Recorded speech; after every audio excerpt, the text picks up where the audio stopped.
Labą dieną. Nu tai labą dieną.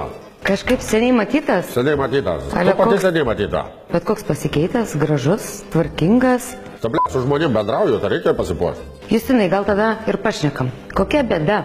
O bėda yra tokia, kad yra čia įsidarbinau, priteisė man tų alimentų. Gavosi tas grupinis ieškinys iš kaimo moterų. Dabar man reikia alimentus mokėti. Aš susiradau darbą rūbiniai ir mane nori atleisti iš čia. Sako, primyžai paltą kažkokį kišenį. Ne aš myžu, ne aš paltas. Kiek laiko čia dirbot, Justinai? Jau gaunasi 2 savaitę, 2 savaitę jau dabar. Pasakyk atvirai. Iš tikrųjų, už nieką tave iš čia nori atleisti. Nieko aš nemyžau. O jisai man primyžai. Matai ten tą kamerą? Kaip galvoji, jinai veikia? Ne kamera ten yra, girdė, žiūrėk, kur tu žiūrė. Čia yra kamera. Ne kamera yra, iš viso čia. Tavo direktoriai mums davė filmuotą medžiagą. Prašau.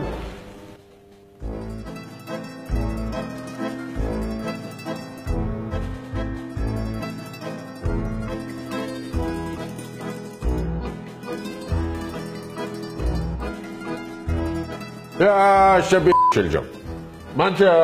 Žmonių iš viso striukių ne aš esu. kišenėj. Čia aš iš viso aš nesu. Justinai, o tau labai svarbu darbą turėti. Man aš tiesiog nenoriu į kalėjimą grįžti, žinai. Tie 2 tabukai visai neblogi vyrai yra, žinai. Aš sakau, tėvelė bus dovanų, žinai, galėdau, sakau, bičiau, žinai, alimentus jau moku, žinai.